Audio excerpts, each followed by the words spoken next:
Who has made the best signings this season in the Championship so far? What clubs have made the best transfers? What individual signings have been the best, in my opinion? We're going to be going through some of the best signings that I think have taken place so far in the Championship. If you're a Championship fan, do it. Subscribe on this channel. It only takes 1 second. If you're a fan of any club in the Championship, we talk about your teams every single day, so do it, that subscribe button. It only takes 1 minute. And as well as that, drop a like if you do go on to enjoy the video, and let's jump straight into it. So we are going to be building a starting 11 out of the best signings in the Championship so far this season, in my opinion. We're going to go through every single position, individual position here, building an 11 and naming the best signings in my opinion. Of course, if I haven't named your player that you think from your club it's a really good signing, then I apologise. It's just my opinion. But let me know in the comments who you think I have missed. It'll be very greatly appreciated. I'm sure there's players that I've missed, and I'm sure, I was going through the list of players that I really like.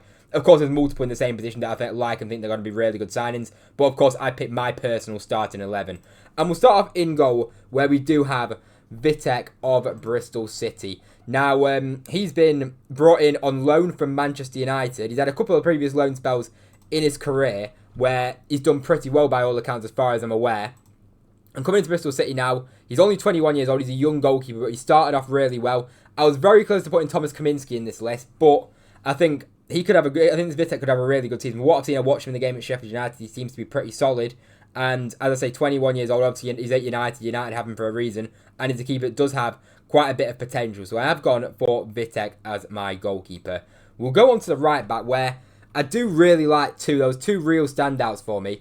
If we can actually just type his name in. We've gone for Kane Kesler-Hayden as my pick. Now, the player that I was very close to choosing was actually Bright Samuel, because Bright Samuel has been very, very impressive for Birmingham. But Kesler-Hayden's a player that obviously we watched last season at Preston, and he was really, really impressive. And I think coming into Coventry, I really do think for him it's a perfect sign. I mean, look at his FOTMOB there, how many positions he can play. I mean, for me, I've only seen him as a right back, really.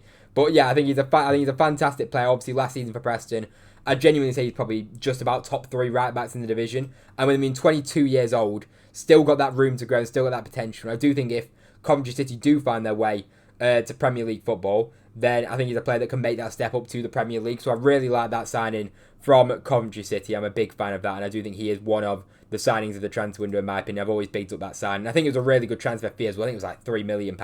I think Coventry got a really good fee on him there. So I'd actually say that's a very good deal right there. And then moving on now to our first centre-back, we have gone for Newman of Birmingham City. Now, it's one that definitely has gone under the radar, I feel, with it obviously being a free transfer. And as well as that, with it kind of being made so early on in the windows, literally, it was like confirmed literally on the first day of the transfer window. But he started really, really well in the Championship for Birmingham City. He's been very solid at the back, and just looks like he's just kind of slot straight into that Birmingham City side. And yeah, and nothing's phased him whatsoever. Birmingham have been really solid at the back in their opening games. And as I say, I think he's a very good centre-back, can build the ball out the back, and as well as that physical presence as well. I think the first game really impressed me up against a big physical striker in George Hurst. I really think him and Clara both locked him up.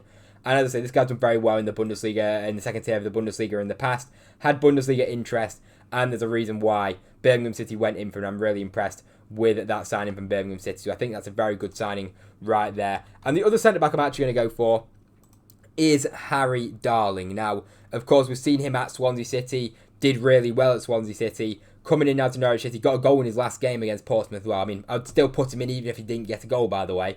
But this guy's proven he's a very, very good centre-back at Championship level, and I've been really impressed with him personally. And as I say, to get him on a free transfer is a big loss for Swansea City. I think Swansea have actually made a good signing in replacing him with Cameron Burgess, who was previously at Ipswich. I think that's a really good signing, but I'm looking at it from Harry Darling is 26 years old. He's a little bit younger than Burgess, and I think it's a real good transfer for Norwich City, who desperately needed a centre half and at least a few defenders, because we saw how poor defensively they were last season, how many goals they conceded.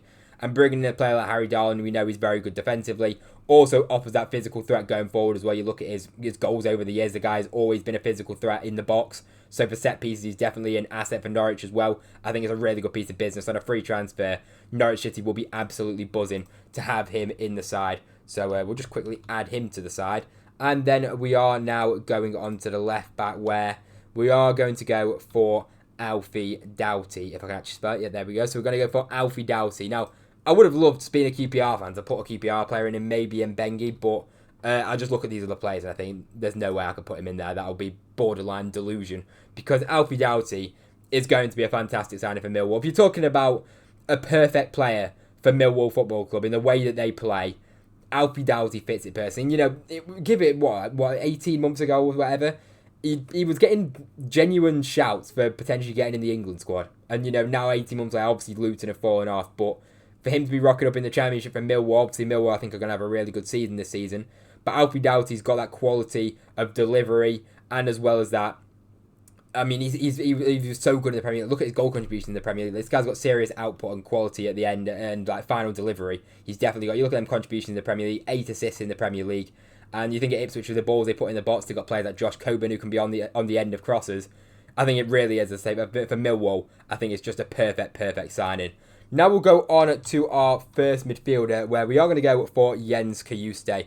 We saw how good he was in the Premier League last season for Ipswich, in my opinion, other than like Liam Delat, but I think actually Cajuste was more of a kind of an influential player. We saw how good he was for Ipswich in the Premier League last season. The guy's got so much experience as well for a guy who's still 26 years old, but he's played so many years now. He's played for Napoli, and he's played in the French League as well. And then now he's got experience in the Premier League as well. Dropping down a league to the Championship with Ipswich, I genuinely think this is one of the signings of the window.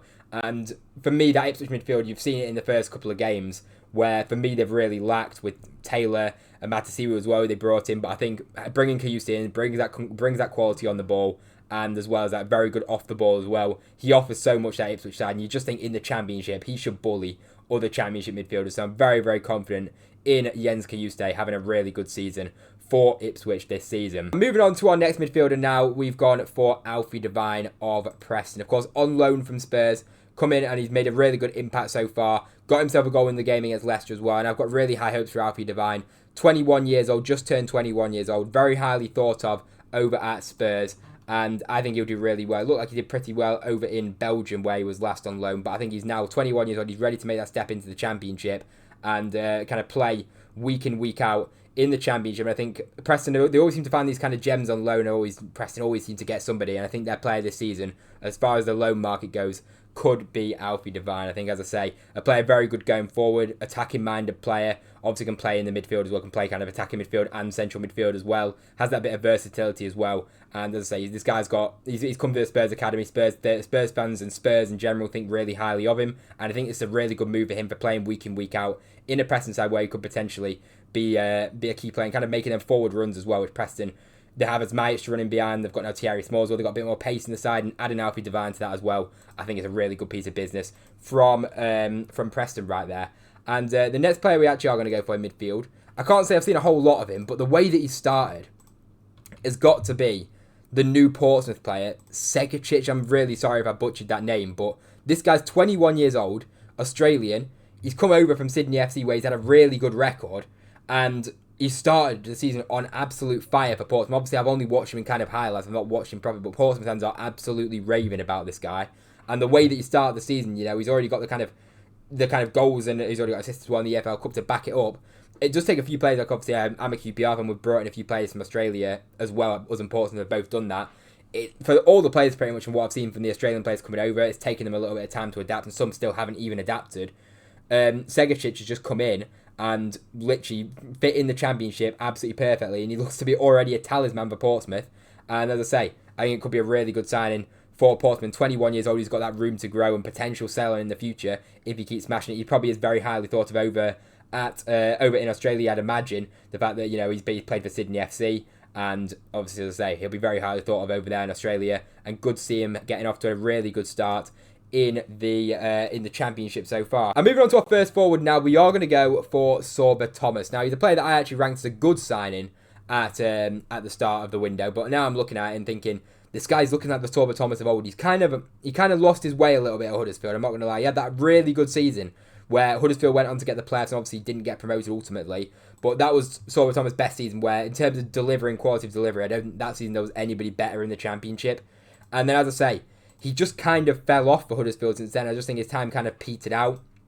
Still didn't put up bad numbers, to be fair, but as I say, I just don't think he kind of had that same talk and that same hype about him at Huddersfield. He was on loan over in the French League, where I don't think he did too great from by all accounts, but I think a permanent move now to Stoke could be a perfect move for him. And the way that you start the season, I mean, 2 matches, 4 goal contributions. The guy's putting up like pro club numbers in the opening 2 matches. So he's a player that's really impressed me so far. Obviously, I say he's got that kind of final delivery, that quality of delivery as well over on that right-hand side.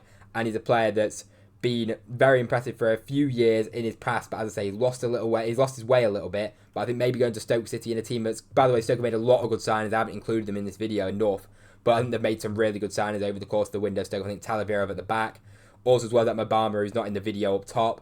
They've made some really good signings. Stoke got some really smart signings. And I put Stoke lower in my predictions. I said in the video, I was like, Stoke have made really good signings. The team looks really good, but it's Stoke. But is Mark Robins actually going to kind of lift that curse that Stoke feel like they have, where they have a decent team and they have some players and they seem to always underperform? But Sorba Thomas, the start of the season, on absolute fire, and long may it continue. We'll go on to the left winger now, where we actually are going to go for a Birmingham City player in Damari Gray. People might think maybe you shouldn't be putting him in this because, you know, he's not got... he's a bit of an older head. Now he is anyway. What is he now? Like 29 years old. He's not like a young player that's coming through. But as far as the signing for Birmingham City, picking up Damari Gray on a free transfer, right? Already got off to a really good start. And this guy's got quality. You saw it in the game against Blackburn, the pullback to Lyndon Dykes. A lot of players might not be able to get that final ball right, and you can see that there. It's a player that has got Premier League experience, played over 200 games at Premier League level, will be absolutely incredible in my opinion in the Championship, and will put up some really good numbers. Definitely lost his way over in Saudi Arabia a little bit, but I do think he's a player that you can see the quality's there. He put up a really good season for Everton a few years ago where he scored an unbelievable goal against Man City. That might have even been 22-23, but he scored an unbelievable goal. You'll see a few of them this season, I'm sure. Him cutting inside and managing to curl in the back of there, because that is a bit of a Damari Gray special. As I say, he's also got that quality in terms of assists as well, in terms of creating. And Birmingham have so many forward options in, the likes of Jay Stansfield, Kyogo. He's going to be creating chances them all day long, and Birmingham are going to be dominant in games, and Damari Gray can show his technical quality, in my opinion, in a division where I still think he could do a job at a Premier League team. I really do think that. He's got that kind of quality, and he's played that many games at Premier League level for a reason. As I say, a couple of bad years in Saudi doesn't make him a bad player in the slightest, and he started the season really well for Birmingham City. A few people have kind of raised eyebrows that I think he's finished, like it's not a good signing, but he's already proved so far in the opening 3 matches, the opening 2 matches specifically, that he's really got quality, and he's been working really hard. And I think obviously with him knowing Birmingham City, I think it really is a perfect move for Birmingham City, and a perfect move for Damari Gray as well, who, as I say, kind of lost his way in his career. And as a striker, I mean, I'm definitely being biased. I would probably put Mabama in here, but I want to put a QPR player, and I want to talk about a QPR player. I've gone for Richard Coney, a guy who was playing in the Homeless World Cup in like 2019 or something, 6 years ago, to now playing Championship football. It really is one of them stories. It's like, can he make it all the way? Could he maybe make it to the Premier League one day? I don't want to go so far, but yeah, this is one of these amazing success stories in football that Richard Coney is now writing for himself. And as I say, he's a guy that was playing literally non-league football. You can't even see it on FotMob, but before he signed for Wycombe, he was playing non-league football. I can't exactly remember the team, but he signed for Wycombe. Wycombe took a chance on him, and his first full season at Wycombe, he was absolutely outstanding. 18 goals. He kind of lost his way in the second half of the season with Mike Dodds in charge of Pittsburgh injury as well. And things didn't really work out in the second half of the season for Wycombe and for Richard Coney. He came on against Watford. I think he looked pretty bright, to be fair, when we actually played him in his right position. And I just think, as I say, this guy's got a clear desire to succeed in terms of the fact that he's played in the Homeless World Cup over in Ivory Coast. Then he's gone to a non-league team in England. Then to get his way to Wycombe, to now QPR. This guy will have a burning desire to probably try and make it to Premier League football. And if he is going to do that, he's going to need to smash it at QPR, which I'm sure he's definitely got an opportunity to do that. He's going to be our main man this season in terms of our number 9, you'd imagine. And best of luck to him. And I actually have real confidence in him. He's got everything to his game. He's got pace. He's got power. He's got physical ability. He can win headers. And as well as that, he works really hard as well. He's got all them kind of attributes for a striker where you think this guy could be very successful in a QPR team, which definitely needs someone to step up for us this season in terms of our attack. And I think Richard Coney could definitely be that guy, and I'm personally buzzing to watch him play and see how the season unfolds with him. Of course, we spent a pretty big transfer fee on him, £3 million potentially rising to 5. That shows how much we clearly rate him. And you don't get interest in West Ham fees talking about £10 million just 6 months ago with West Ham if you're not a good footballer. So Richard Coney, I think, will be a really good signing for QPR. Let's hope anyway, for my sake, that he is anyway. So anyway, as I say, there's a lot of players that I missed out in that. That's the full lineup there. Let me know you think I've missed out in the comments. Of course, there's going to be loads of players that I've missed out. It's hard to fit them all into 11 and positionally, just to pick out one player, of course, because there's so many players. As I say, especially in that striker position, there's a lot of players that have moved, but I think Richard Coney is a really good signing for QPR. So let me know what you think of the video in the comment section down below. Who have I missed? and let me know what you think of the team in the comment section down below. Drop a like if you enjoyed, subscribe to the channel. It takes 1 second. It would be very greatly appreciated. If you watch this point, please do hit that subscribe button. As I say, it takes 1 second. If you're a fan of the Championship, this is the place to be. And I hope you enjoyed. Thank you very much for watching, and I'll see you in the next one.